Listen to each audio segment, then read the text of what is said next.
ధ్యానం చేసుకుందాం.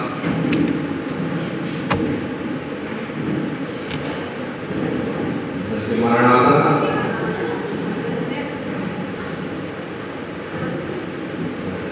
ఏప్రిల్ మొదటి పునరుత్థాన ఆరాధనలో ప్రవేశించిన దేవదేవునికి మహిమ కలుగును గాక. పునరుద్ధరణి యేసుక్రీస్తు ప్రభువారి పునరుత్థాన ఆశీర్వాదాలను కలుగును గాక. ఆయన అమూల్యమైన శరీరాన్ని, ఆయన అమూల్యమైన రక్తమును, వాక్యాహారమును మనకు అనుగ్రహించును గాక.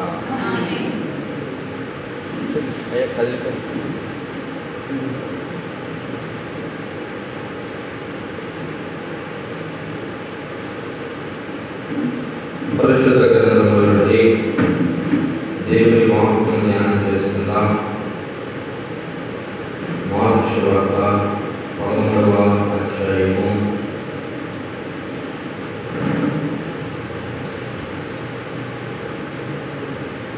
19-20 వచనాలు చదువుతున్నాం. అవి శ్రమల దినములు, దేవుడు సృష్టించిన సృష్టాల నుండి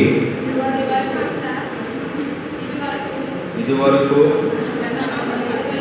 అంత శ్రమ కలగలేదు, ఇక ఎన్నడూ కలగబోదు.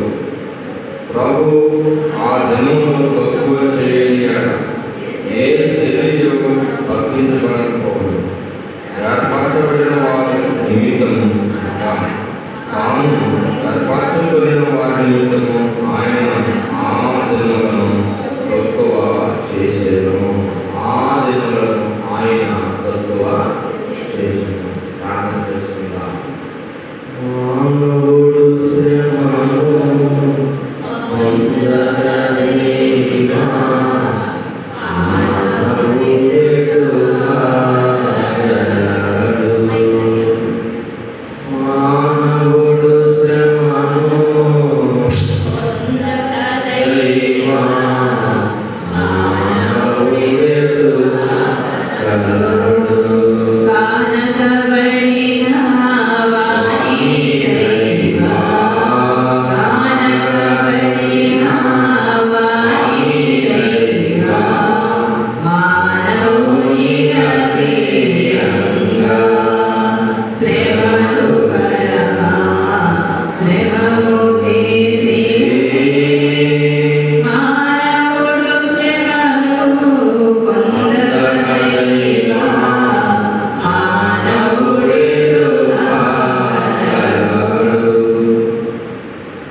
త్వరగా పెళ్లి కుమారుడిగా యేసుక్రీస్తు ప్రభువారి నామమున ప్రార్థించున్నాము మా పరమ తండ్రి.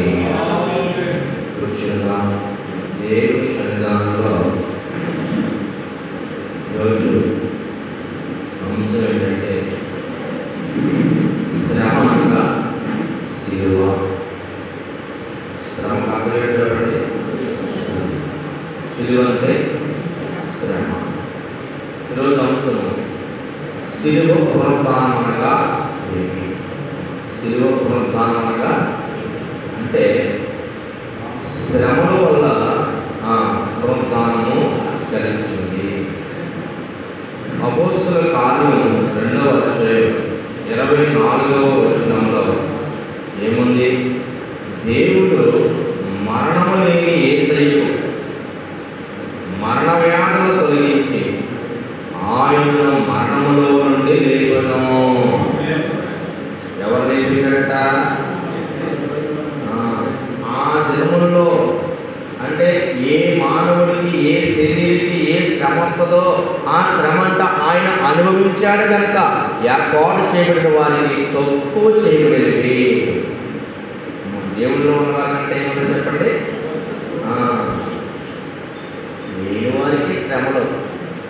ఎందుకంటే ఏర్పాటు చేసుకున్న వారికి ఎవరు అనుభవించారు? శిలువ పునరుద్ధానం అంటే ఏంటంటే మరణం లేని ఆయన మన కొరకు ఏమనిపించాడు? మరణ వేదన. చదువుకుందాం. మరణము ఆయనను బంధించి అసాధ్యము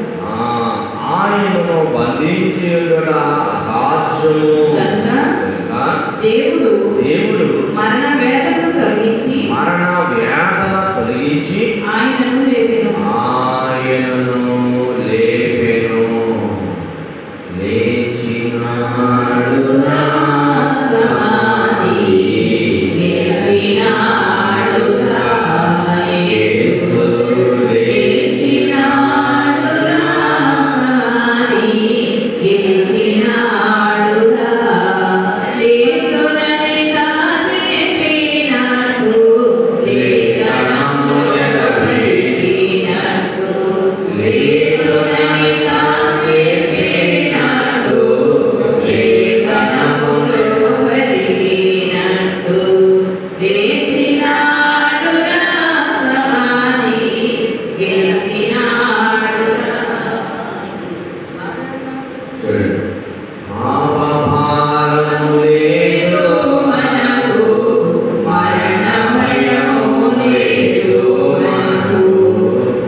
లేవగానే ఎలా స్థుతించాలని చెప్పారు ఆయన? మంచం నుంచి లేగానే మొట్టమొదటి స్థుతి మనం చేయవలసిన స్థుతి మనలను ప్రేమించు కలిగిన వారికి మహిమయు ప్రభావము తన తండ్రి దేవుడికి వారి రాజ్యముగాను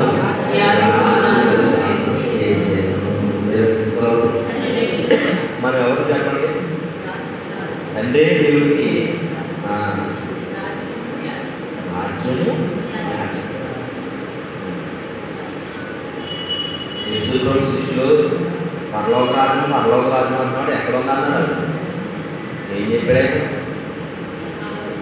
అక్కడ ఉంటుంది, ఇక్కడ ఉంటుంది, ఎక్కడ ఉంటుందో కాదు, అంతా నీలోనే ఉంది. నువ్వే రాజ్యం, నువ్వే యేసుక్రీస్తు ప్రభువు రాజ్యం, నువ్వే పరలోకం. నువ్వే పరలోకంలో ఏముందో చూపించాలి. ఏదో అక్షరం పొందుకున్నాం, వెళ్ళిపోతున్నాం కదా అనుకున్నాను అంతే. ఈరోజు ఆయన కొరకు నువ్వు ఎలా ఉండాలి? ఆయన మన కొరకు ఎలా ఉన్నాడు? ఎబ్రీ 2:14-18 ఆయన శోధింపబడి, ఈరోజు అంత శోధింపబడుతున్న మనకు సహాయము పనుల్లో సహాయం చేయనట్టు మనకు ఉంటుంది. వచ్చిన బాధలో సహాయము, వ్యాధిలో సహాయము, మరణంలో సహాయము ఎవరు చేయగలుగుతారు? ఆయన చేసిన సహాయం ఏంటి?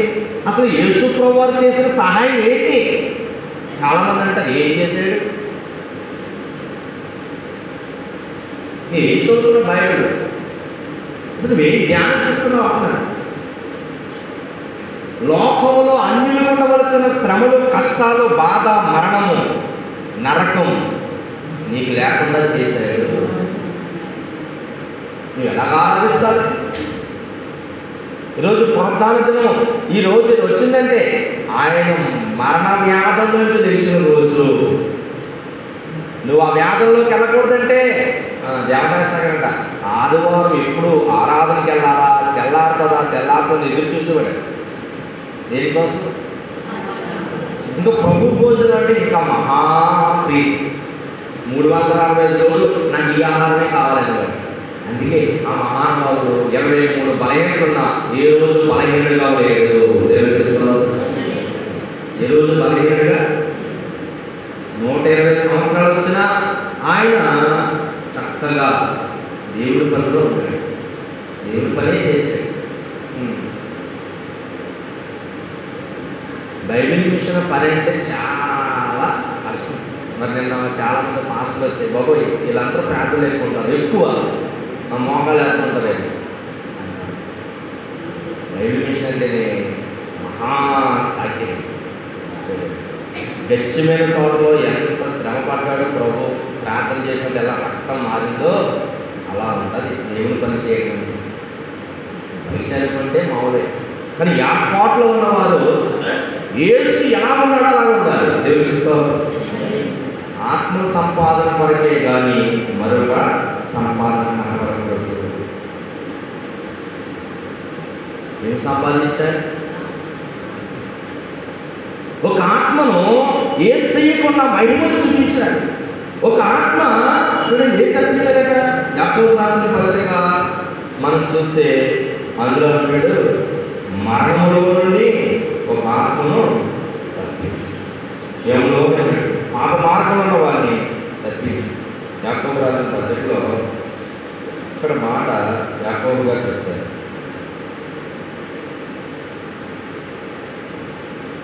5:20 పాపిని వారిని తప్పు మార్గము నుండి మళ్లించువాడు మరణము నుండి ఒక ఆత్మను రక్షించి అనేక పాపములను తాను తెలుసుకోవలెను.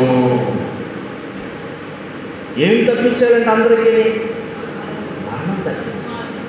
ఈరోజు ఎంత గొప్ప ఆశ్చర్యకరమైన స్థితి. లోకమంతా కూడా మరణానికి భయపడుతుంది, కానీ నీ చేతిలో ఉంది మరణాన్ని తప్పించే శక్తి. నీ కొరకు ఒక జీవాధిపతి జీవం లేని వాడుగా 3 రోజులు సమాధిలో పడున్నాడు. సర్వ సృష్టికర్త నీ కొరకు మరణ వ్యాధన భరించాడు. నువ్వేం భరిస్తున్నావు? నిన్న 7వ విజ్ఞాపన ప్రార్థన చాలామంది ఎండ ఎక్కువ ఇంట్లో కూర్చున్నారు. స్టేడియంలో వచ్చి ప్రార్థన చేయడానికి కూడా అబ్బో శ్రమ పెట్టేస్తుంది, అక్కడ ఎంత ఎండ ఉంటుంది అనుకున్నాను. చాలా పిల్లలు వారు 3 మంది వచ్చారు. యేసు నీ కొరకు చేసిన విషయం ఎంతైనా గుర్తుందా? యేసు చేసిన ప్రార్థన మనం ఏం చేయగలుగుతున్నాం? ప్రసవవేదన ప్రార్థన చేయు వాయుము, విశ్వై విజ్ఞాపన ప్రార్థన నేర్పు.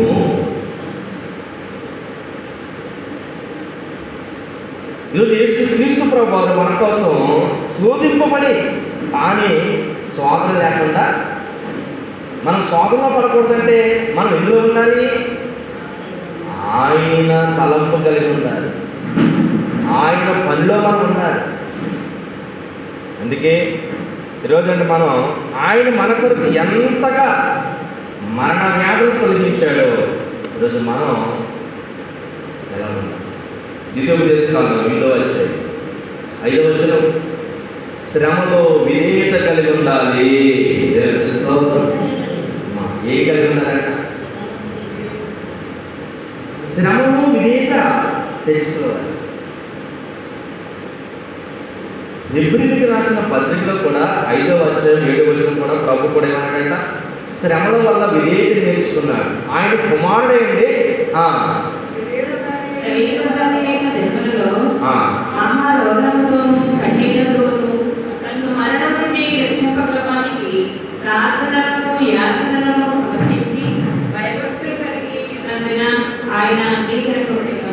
ఆయనంట మరణం నుండి తప్పించడానికి యాచన చేశాడు. అంటే ప్రతిరోజు మనం మరణం తప్పించుకునే ప్రార్థన చేయాలి, మరణం కొట్టించుకునే ప్రార్థన చేయాలి.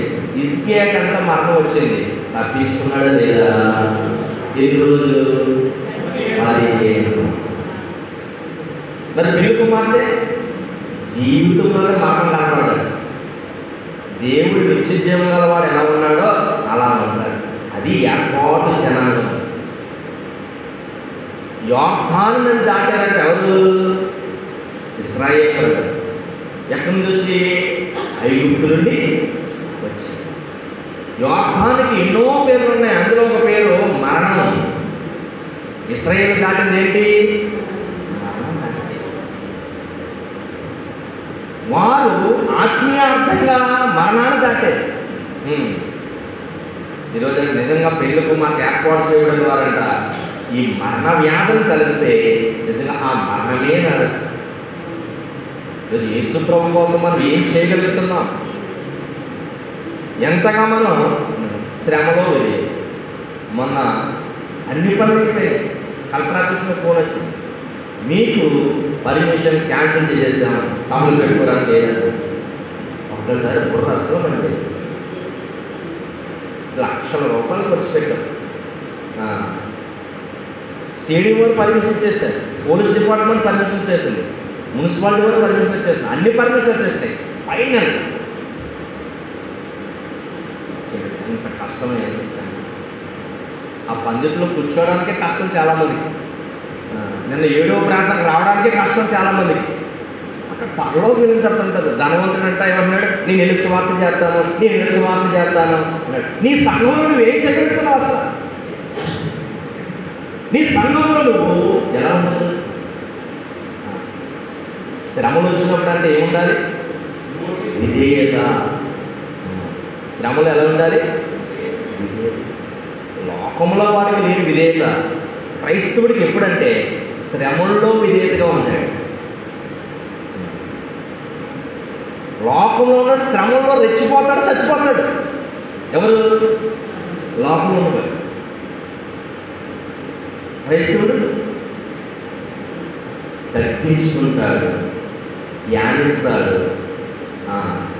నిజం. ఎందుకంటే శ్రమలు అనేవి పాతి పెట్టబడిన ధననిధి గల సన్నిధి పొలము లాంటిది. చెప్పండి. అంటే ఇక్కడ బాడీ ప్రజెంట్ కానీ మైండ్ అప్సెట్గా ఉంది. శ్రమలు అనేవి పాతి పెట్టబడిన ధననిధి లాంటి సన్నిధి పొలము లాంటిది. ఎందుకంటే శ్రమల వెనుక నిజమైన ఆనందము, దివ్యత్వము దాగి ఉన్నాయి. అందులో ఏమున్నాయంట? నిజమైన ఆనందం ఉంది. ఏముందంట? దివ్యత్వం. లోకంలో ఉండే మార్పులు ఏముందో అందులో ఉంది. ఇందులో శ్రమలు కనుక దాగి ఉన్నాయి. మనం వెలికితే తీయగలిగితే దొరుకుతాయి. మనం వాటిని వెలికి తీస్తే అవి మనకి దొరుకుతాయి. ఏం దొరుకుతుంది? ఆనందం దొరుకుతుంది. శత్రుకి మెషక్ అభిజ్ఞకు వచ్చిన శ్రమ ఎంత? లోపల ఆనందంగా ఉన్నారా, బాధపడుతున్నారా, చచ్చిపోయారా?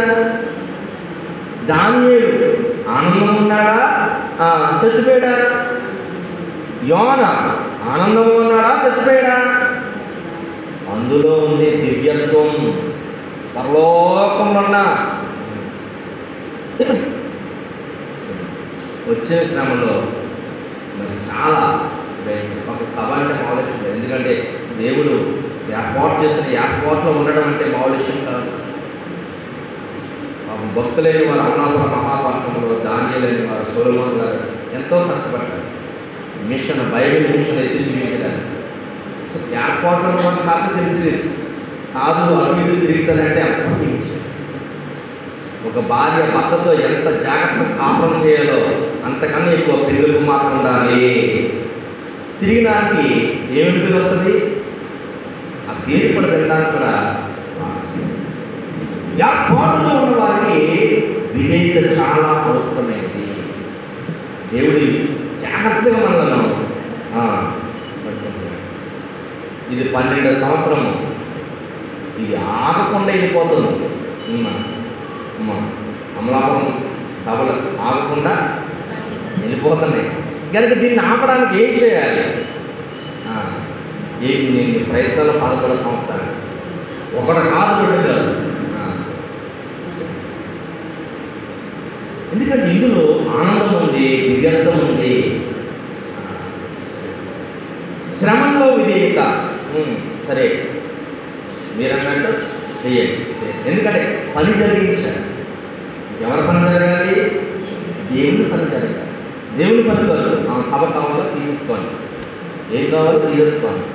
మేము అధికారంలోకి రావు, మేము ఇలాగా పొలబడి ఉంటారు. కానీ దేవుని పని ఎన్ని చెప్పినా ఎంత శ్రమలో ఓర్చుకున్నా సరే ఏదో ఒక రకంగా మనుషులకు తగినట్టుగా పని చేయాలి తప్ప కానీ దేవుని కొరకు నిలబడితే నిజంగా యథార్థంగా ఉంటే ఆత్మల కోసమే పనిచేస్తే ఎన్ని శ్రమలో అయినప్పటికీ మన విధేయతను బట్టి మనకేమొస్తుందంట?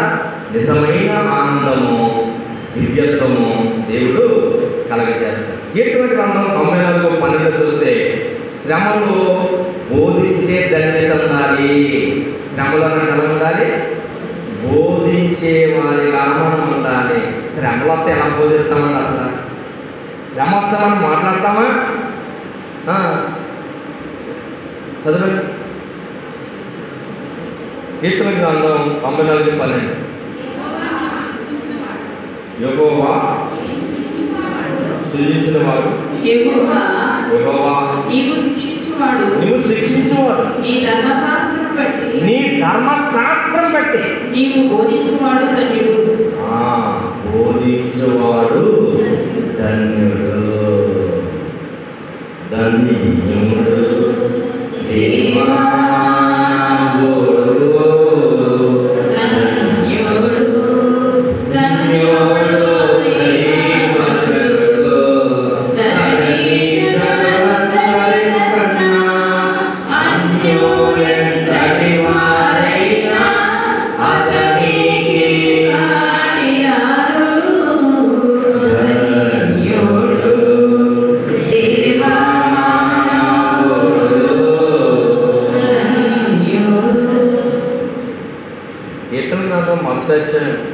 ఎంత చక్కటి విషయాలంటే దావీదు మహారాజు ఏమన్నాడు? దేవారాత్రులు ధ్యానించేవాడు ధన్యుడండి. నీటి వారన ఆకు వాడని ఫలమిచ్చు చెట్టు అని అంటాడు. అపహాసకులు కూర్చోండి చూడ, నువ్వు దేంతో కూర్చోవాలి? బైబిల్ గ్రంథం, దివ్య గ్రంథము ఎక్కడ చదివినా సహాయం చేయను. దివ్య గ్రంథము ఏంటో ఉండాలంటే మనం దివారాత్రులు సెల్ ఫోన్తో ఎక్కువ ఉంటుంది, టీవీ మీద అటాచ్మెంట్ ఎక్కువ ఉంటుంది. ఆ టీవీలో జరిగిన సీరియల్ అక్క ఎలా ఉంటుందో అక్కడికి అలా తయారైపోతుంది, కోడల క్యారెక్టర్ ఎలా ఉంటుందో కోడలు అలా తయారైపోతుంది. పొద్దున్న సీరియల్ చూస్తున్నారు, సాయంత్రానికల్లా అందులో మాటలు యాడ్ చేసుకుంటారు. ఆమె ఏమంటుంది, ఏమంటుంది, ఆమె ఏమంటుంది, చూడండి ఒకరికొకరు ఏం తీసేసుకుంటున్నారు, ఏం చూస్తున్నారు? బైబిల్ గ్రంథంలో ఉన్నాయి చూసి అప్లై చేసుకోవాలి. నయోమికి రూత్ ఎలా ఉంది, శ్రమలో ఎలా ఉంది, ఏం బోధించింది చెప్పండి? ఆమె బోధించిన బాధకు ఒక పేరు వచ్చింది. లోకానుసారమైన కోడలే కానీ దైవ జ్ఞానం గలది. నీ దేవుడే, నీ జనాన్నే. పుట్టింటి చచ్చిపోయింది, అప్పుడు ఎంత ఎత్తి చూపిస్తుందో కీర్తన గ్రంథంలో 45 అధ్యాయం ఉంటుంది, కుమారి ఆలకించుము, ఆలోచించుము, శివయుగము అని తండ్రిని వింటిని మర్చిపో. పుట్టిల్లంటే ఎటువంటిదంటే తండ్రిని ఎటువంటిదంటే పరలోకం. ఏం మర్చిపోవాలి? రూతు చూడండి, మర్చిపోయాం. ఈరోజు మనం దైవ జ్ఞానం గల వారిని మనం తెచ్చుకోవాలి. మనం ఏవో చూసుకుంటాం, మాకు ఏం కావాలి ఏం కావాలని చూసుకుంటారు, తర్వాత బాధపడుతుంటాం. మనం ఏం కావాలి? దైవ జ్ఞానం గల వారు. రూతు ధర్మశాస్త్రంలో ఒక అన్యురాలు ఎక్కిందంటే ఈ ఒక్క మాటే, నీ దేవుడే నీ జనాంగమే, నిన్ను ఎక్కడ బాధ పెడతారు? అత్తగారు మీరు ఎంత జ్ఞానం, తల్లి కన్నా ఎక్కువ ప్రేమించు. ఈరోజు బైబిల్ గ్రంథం చదివి మనం ఏం బోధిస్తున్నాం? బైబిల్ గ్రంథం చదువుతున్నాం, మనం ఏం బోధిస్తున్నాం, ఏం మాట్లాడుతున్నాం? శ్రమలో బోధించుట మౌలికం కాదు. సిలువలో మారు మనసు పొందిన దొంగ ఏం మాట్లాడి చెప్పండి? నువ్వు దేవుడికి భయపడవా? నువ్వు ఏ శిక్షలో ఉంటావా? నువ్వు మారవా? నువ్వు మార. అవి ఏం పాపం చేస్తావు? ఏం చేయాలి? దేవా నీ రాజ్యంలో జ్ఞాపకం. శ్రమలో ఏం మాట్లాడాలంట? నీ రాజ్యంలో నన్ను జ్ఞాపకం చేసుకో. ఎవరైనా మాట్లాడతారు, శ్రమ వస్తే దేవాలయం కనపడరు. శ్రమ వస్తే ఎక్కడ కనపడరు? శ్రమ వస్తే దేవుడు ఏమంటారు? ఆయన ఏమంటాడు? నీ రాజ్యంలో నన్ను జ్ఞాపకం. మహాశ్రమ. కొన్ని క్షణాల్లో ప్రాణం విడిచిపెడతాడు దొంగ. ఆ దొంగ ప్రాణం విడిచిపెట్టేటప్పుడు మాట్లాడుతున్న మాటలు చూడండి, ఎంత శ్రమ. నీ రాజ్యంలో జ్ఞాపకం చేసుకో అని బోధిస్తున్నాడు, ప్రార్థిస్తున్నాడు, ప్రవచిస్తున్నాడు, పక్క దొంగను గద్దిస్తున్నాడు. ఈరోజు శ్రమలో బోధించేవారు ధన్యులు. ఎవరు ధన్యులంట? శ్రమ వచ్చినప్పుడు మనం నిలబడి వారికి ధైర్యించాలి. అది క్రైస్తవుడు పని. ఈరోజు యేసయ్య ఏమన్నాడు? లోకంలో మీకు శ్రమ అయినా సరే మీరు ధైర్యంగా ఉందో, నేను జయించాను, నా జయమే నీ జయము. అందుకేనంటే మనకి ఎవరికి ఏమి జరిగితే దేవుడు ప్రేమించే వాళ్ళకి తన దయాసంకం చొప్పున మేలు కలిగితే సమస్తం సమకూడి జరగనట్టు అనిపిస్తుంది. కానీ జరిగిన తర్వాత అందరూ గుండెలు బాగుంటారంట. అమ్మో ఎలా జరుగుతుందని చూడండి. ఏంటి వాళ్ళది? ప్రేమ. ఎవరి మీద ఉంది? యేసయ్య మీద ఉంది. ఆ ప్రేమలో ఉన్నప్పుడే శ్రమలో బోధించగలిగే శక్తి ఉంటుంది. మూడవది, సామెతల గ్రంథం 3:12 శ్రమలో ప్రేమ కలిగి ఉండాలి. ఎలా ఉండాలంట? సిలువ పునరుద్ధానమే కదా. సిలువ పునరుద్ధానం జరిగింది. ఏమి లేదు? విధేయత ఉందా? ఏమి లేదు? బోధించే జరుగుతుందా? ఏమి లేదు?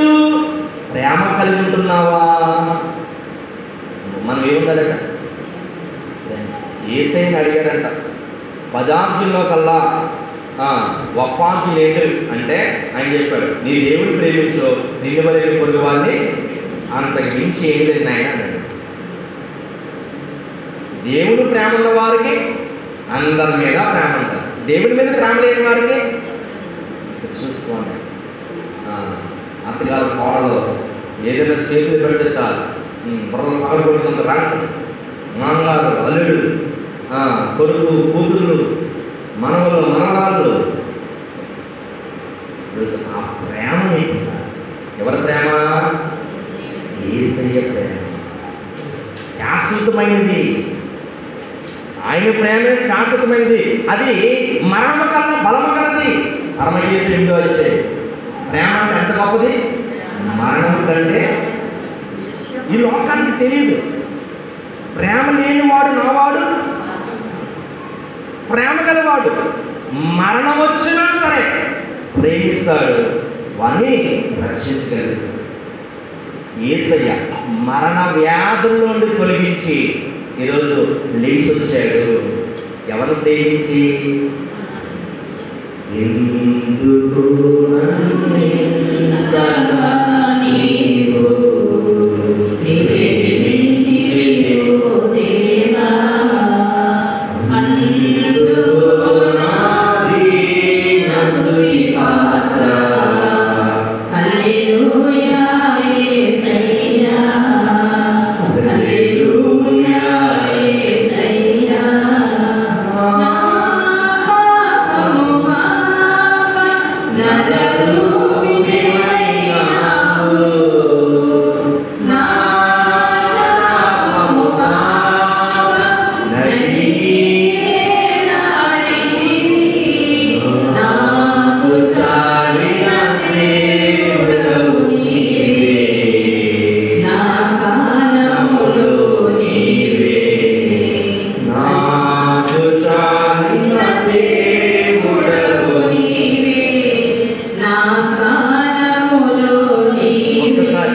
మనల్ని ప్రేమించి మన స్నానంలోకి వచ్చిన ప్రభును ఇటు రీతిగా ప్రేమిస్తున్నాం.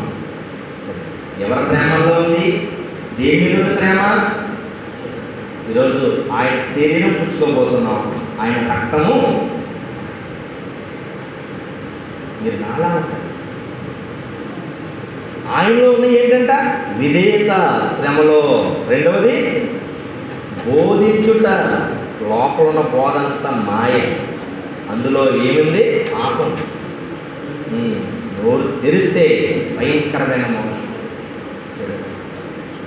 మూడవది ప్రేమ కలిగి ఉండాలి. లోపల ఉన్న ప్రేమలో లేదు, చల్లారిపోయిందండి ప్రేమ. చల్లారిపోయింది. ప్రేమ చల్లారిపోయిన వారంట ఎలా ఉంటారు? అక్రమం వింటారో, అక్రమం మాట్లాడతారో, అక్రమం బతుకంతా కూడా భయంకరంగా మారిపోతుంది. కానీ యేసయ్యలో మనకంట ఏమి? యేసు ప్రేమ. శ్రమలో మనం ఏం కలిగి ఉన్నారు?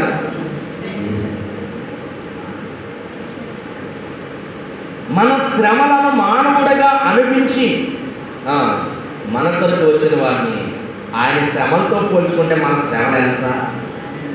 ఎవరితో పోల్చుకోవాలంటే మనం ఒక పిల్లవాడు చదువుకున్నా, ఒక గొప్పవాడు అవ్వాలన్నా పక్కింట్లో వారిని తెలుసుకుంటారు. వాళ్ళు కొనుక్కున్నట్టు భూమి కొనుక్కోవాలి, వాళ్ళు కొనుక్కున్నట్టు కారు కొనుక్కోవాలి, వాళ్ళ పిల్లలు చదివినట్టు పిల్లలు చదువుకోవాలి, వాళ్ళ పిల్లలు లాయర్ అయినట్టు లాయర్ అవ్వాలి, యాక్టర్ అయినట్టు యాక్టర్ అవ్వాలి, డాక్టర్ అయినట్టు డాక్టర్ అవ్వాలి. ఏనాడైనా ఏ సైతం తలుచుకున్నామా? ఆయన శ్రమలో ఎలా ఉన్నాడో మనం ఎలా ఉంటున్నాము? ఆయన శ్రమలో విధేయత కలిగాడు, బోధించాడు, ప్రేమ కలిగి ఉన్నాడు. మూడవది మలాకి 3:3 శ్రమలో నీతి తప్పకూడదు. శ్రమలో అంటే ఏం తప్పకూడదు? అలాగే యోహాను సువార్త 15:2-6 శ్రమలో ఫలింపు కలిగి ఉండాలి. ఫలించిన తీగను చేస్తాను, అగ్నిగుండంలోకి వెళ్ళిపోతాం. 7 ఏళ్ల మహాశ్రమలో చూడండి, అజ్ఞానుడు ఎవరిలో ఫలించాలి? క్రీస్తు యేసునందు ఫలించాలి. ఆయన ఫలం ఏంటి? పాపములో ఫలించాడు, మరణములో మహిమ చెందించాడు. ఈ లోకంలో ఫలించడం అంటే ఏంటంటే కొనుక్కోవడం, దాచుకోవడం, సంపాదించడం కాదు. ఏంటంట? నిజమైన ఆనందము, దివ్యత్వం ఎందులో ఉంది? శ్రమలో ఉంది. ఆయన శ్రమలో మనము చూడండి, ఆయన పొందిన దివ్యత్వం మనము పొందాలి. ఒక మనుషుడిగా వచ్చాడు, పాప శరీరాన్ని సమాధిలో నుండి లేవటం అంటే మామూలు విషయము కాదు. శిలువ పునరుద్ధానం అంటే మామూలు విషయం కాదు, మాట్లాడడం ఈజీ కాదు. ఒక దేవుడు సమాధిలోకి వెళ్ళి వేదన అనుభవించి తిరిగి లేవటం అంటే మహావేదన. అదంతా కూడా ఉచితంగా మనకు వచ్చేసింది, తలచుకుంటే వచ్చేసింది, జయిస్తే వచ్చేసింది. అటువంటి మనము ఈరోజు శ్రమల్లో ఎలా ఉండాలి? ఎలా ఉండాలంట? ఫలించుట. యోబు అంట మహాశ్రమలో ఫలించాడా, పాడైపోయాడా? ఫస్ట్ ఏమయ్యాడు? శ్రమలో అంతా పోగొట్టుకున్నాడు. మరలా దేవుడిచ్చాడు, దేవుడు తీసుకున్నాడు, దేవుడికే మహిమ కలుగున కాక అని స్తుతించాడు. ఏమొచ్చిందంట? అన్నీ మార్పులు వచ్చేసి శ్రమలో ఏం మాట్లాడాలి? శ్రమ వచ్చావు, నాకు తీసుకొచ్చిన బహుమానము ఇచ్చి వెళ్ళాలి సుమాన్ అన్నాడు. ఎవరిని? కొంతమంది అంటే ఏమంటారు, ఎంత మాట దేవుణ్ణి నమ్ముకున్నాను కానీ అన్నీ నాకు వచ్చేస్తున్నాయి, దేవుళ్ళో ఉన్నాను కానీ అన్నీ మాకే. మరి మనం శ్రమలు ఎలా ఉండాలి? యేసుకు కలిగిన మనసు, యేసులో మనం ఆలోచించాలి, యేసులో మనం పనిచేయాలి. మనం ఎలా పని చేస్తున్నాం? మన ఆలోచన ఎలా ఉంది? యోగు గారి ఆలోచన ఎలా ఉంది? నా బలమ కొరకు శ్రమ వచ్చింది, నా బహుమానం కొరకు శ్రమ వచ్చింది, నా జైలు కొరకు శ్రమ వచ్చింది అంటే వచ్చింది కాళ్ళ కింద చితక తొక్కేసాడు పట్టి. ఇది నేర్చుకోవాల్సింది. లోకం ఎదుగుతుంది, నాశనానికి నరకానికి వెళ్ళబోతుంది. కానీ నీవు మాత్రము చూడండి, యేసు ప్రభువారు ఈరోజు నీకు అనుభవించాడు, మహాశ్రమను అనుభవించాడు. అందుకని మనం చాలా జాగ్రత్తగా ఉండాలి. ఆ మహాశ్రమ దినాల్లో ఎలా ఉండాలంట? 1 పేతురు 1వ పత్రిక 1వ అధ్యాయం 7వ వచనం, శ్రమలో విశ్వాసము సమృద్ధి కలిగి ఉండాలి. నశించుచున్న సువర్ణము అగ్ని పరీక్షలకు ఎలాగ నిలిచిందో, దేవుడి యొక్క మహిమలో మనం ఎలా నిలబడాలో అలాగంట విశ్వాస సమృద్ధిలో మనం కలిగి ఉండాలి. అగ్ని పరీక్షలకు ఎంత శ్రమ, ఎలాగ మనం ఉండాలో మాట్లాడుతున్నాం. చదువుదాం. నశించుకో సువర్ణం అగ్ని పరీక్ష వలన శుద్ధపరచబడుతుంది కదా, దానికంటే అమూల్యుడు మీ విశ్వాసం. ఈ సోదరుల పరీక్షకు నిలిచినదే యేసుక్రీస్తు ప్రత్యక్షమైనప్పుడు నీకు మెప్పు, మహిమ, ఘనతయు కలుగుటకు కారణమగును. అలాగే ప్రకటన 3:19 చివరగా, శ్రమలో మనం ఎలా ఉండాలంట? ప్రభు మనసు కలిగి, మారు మనసు కలిగి ఉండాలి. మన శ్రమలో ఎవరు కలిగి ఉండాలి? మారు మనసు. ఆ ప్రేమించిన వారందరినీ గద్దించి శిక్షించున్నాను గనుక నీకు ఆసక్తి కలిగి మారు మనసు పొందము. మారు మనసు పొందు కనుక ఆ శ్రమ దినాల్లో ఈ 7 విషయాలు మనం ఉండాలి. ఇప్పుడు రాబోయే కూడా ఏంటంట శ్రమ దినాలు. ఒకసారి మూలవాక్యంలోకి వచ్చి మనం ముగించేసుకుందాం. ఈ 7 విషయాల్లో ప్రభు కలిగిన ఈ అద్భుతమైన విషయాన్ని మనం కలిగి ఉందాం. 19వ వచనం, మార్చి 11వ అధ్యాయం 19వ వచనం నుంచి చదువుకుని ముగించుకుందాం. అవి శ్రమ గల దినములు, దేవుడు సృష్టించిన ఇదివరకు అంత శ్రమ కలగలేదు, ఇక ఎన్నడూ కలగబోదు. ప్రభు ఆత్మను తక్కువ చేయని ఎడల ఏ శరీరము తప్పించుకొనకపోవును. ఏర్పరచుకున్న వారి నిమిత్తము, అనగా తన్ను ఏర్పరచుకున్న వారి నిమిత్తము ఆయన ఆ దినములో తక్కువ చేసెను. అంటే రాకడలో ఎత్తబడిన తర్వాత మిగిలిపోయి 7 మహాశ్రమంలో ఉన్న వారికి చూడండి, ఈ మరణ దినాల వల్ల తక్కువ చేశాడు. ఎక్కువ శ్రమ ఉండదు. ఏ దినాల్లో? అగ్ని ఆగదు. అంటే అసలు మనం ఉండవు. మనం ఎక్కడుంటాం? పరలోకంలో. విశ్వాసం ఉందా? 7 మహాశ్రమం నేను ఎక్కడ ఉంటాను? నేను ఎక్కడుంటాను? పరలోకం. అనుకోవడంలో కూడా అనుకోకపోలేదు మహాపాపం. ఒక్కొక్క అంటారు దగ్గర గారు మా ఇంట్లో పాలు పెట్టుకుంటాను, దంగి పెట్టుకుంటే వెళ్ళిపోతాను అంటాడు. ఆయన విశ్వాసం అయింది. నేనంతనే ఆయన స్ట్రాంగ్గా ఉంది. నాతో పాటు కూడా ఆయన అనుకునేటప్పుడు కూడా మనం ఏమనుకోవాలి? విశ్వాసం చాలా జాగ్రత్తగా, నీ విశ్వాసమే ఈ లోకాన్ని జయించే విజయం.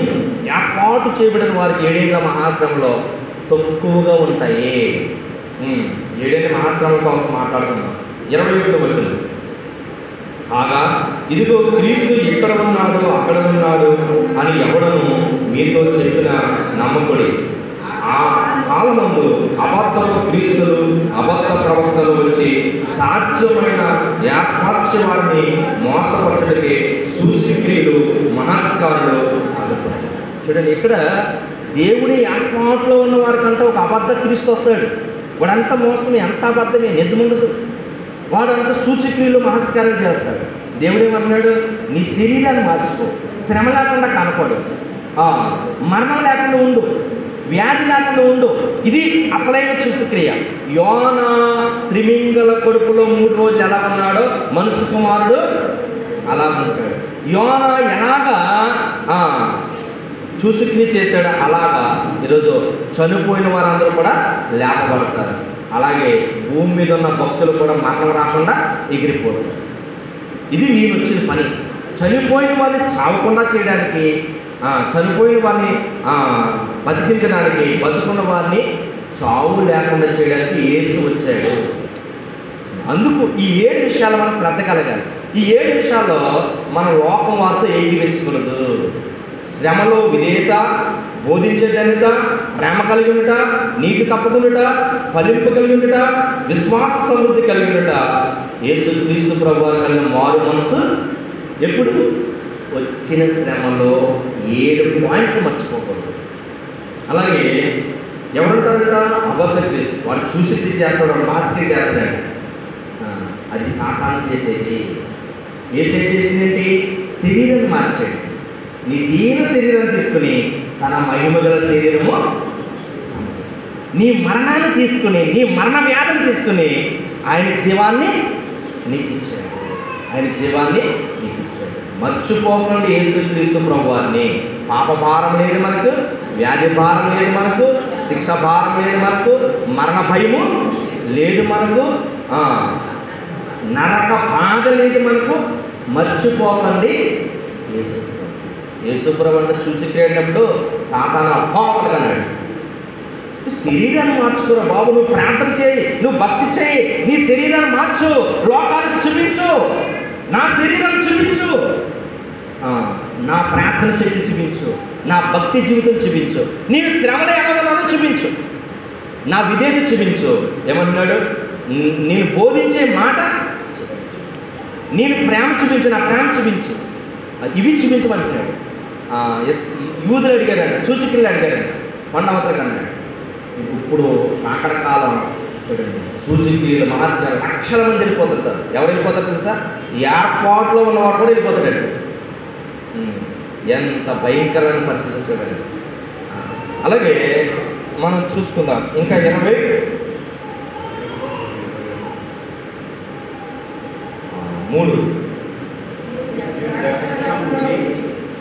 మీరు జాగ్రత్తగా ఉండి ఇదిగో సమస్తం మీకు ముందుగా చెబుతున్నాను. ఆ జన్మలో ఆ శ్రమ తీరిన తర్వాత చీకటి సూర్యుని కమ్మును, చంద్రుడు తన కాంతియుడు, ఆకాశం నుండి నక్షత్రముల రాలును, ఆకాశమందుల శక్తులు కదిలింపబడును.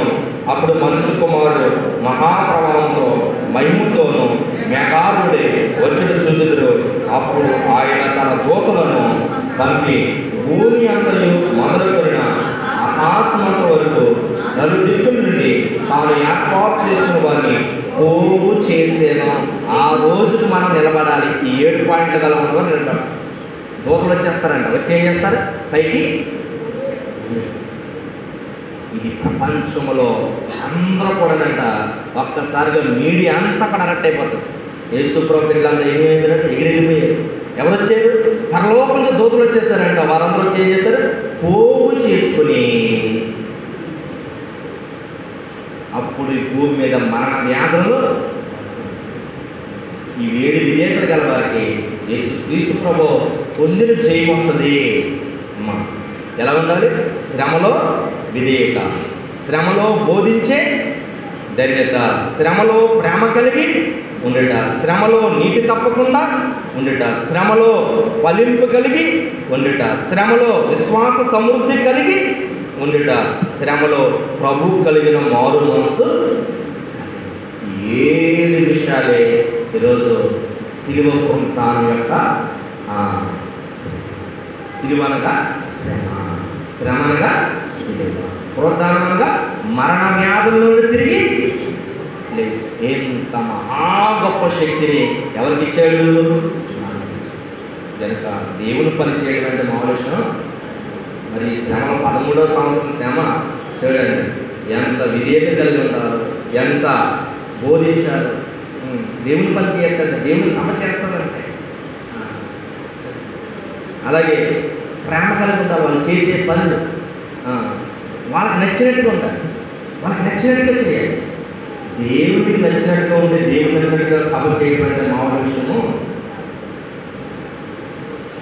ఈరోజు చాలా జాగ్రత్తగా ఉండాలి. కనుక 7 విషయాల్లో మనము మన కుటుంబాలు మరి 3 రోజులు చూడండి ఏం కలిగి ఉన్నారంట, దేవుడి కలిగి ఉన్నారు.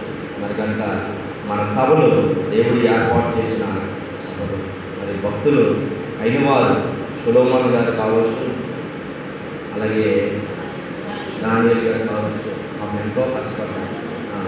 ఇప్పుడు దేవుడు అవలేనగా చేస్తుంటే దీన్ని అనేక రకాలుగా బ్రేక్ వేసి అప్పుడు చేయడానికి చూస్తారు. అయినా సరే ఎన్ని శ్రమలు వచ్చినా, ఎన్ని కష్టాలు వచ్చినా దేవుడు నిన్న విజ్ఞాపన ప్రార్థనతో చాలా ఆశీర్వాదకరంగా నడిపించారు. చాలా మంది రాలేకపోయారు. దేని వైపుడంట, ఎండ. అయినా సరే బోర్డు ఉంది విస్తారంగా. ఫస్ట్ యాచకుడైతే సంఘాలకు ఉండాలి ప్రయాణం. బయట వాళ్ళు పరిగెత్తుకొచ్చేస్తున్నారు, ఎప్పుడు పిలుస్తా ఆ సభలో ఉంటే ఆశ్రమము. చాలామంది వస్తున్నారు. ఏదైనప్పటికీ రేపు సాయంత్రం నుంచి సభ స్టార్ట్ అవుతుంది. మనకి మన కుటుంబాలకి సంఘాలకి అక్కడే భోజనాలు, నీరు, టిఫిన్లు అన్నీ ఉంటాయి. 3 రోజులు యేసు ప్రభుతో ఎంతమంది ఉన్నారంట? 5,000 మంది పురుషులు, 5,000 మంది స్త్రీలు, పిల్లలు. 2 చిన్న చేపలు, 2 5,000 మందికి ఆశీర్వదించారు. కనుక రేపు నుంచి మన సాయంత్రం నుంచి మన పని మొదలవుతుంది. మరి ఎంతమంది ఆశీర్వాదాలు పొందుకోవాలి? అందరం కూడా ఆశీర్వాదాలు పొందుకుని సంవత్సరానికి వచ్చే మహిమ కిరీటము సభ అంటే. సభ అంటే చెప్పండి, మహిమ కిరీటం. అది పాలు పొందుకుని ధన్యత ప్రభుత్వం కిరీటున్నాక. మహాపరిశుద్ధుడు మాత్రమే భయంకర దేవ, శిలువ ప్రోత్సాహం అనగా దేవుడు మరణం లేని యేసయ్యకు మరణ వేదన తొలగించి ఆయన మరణంలో నుండి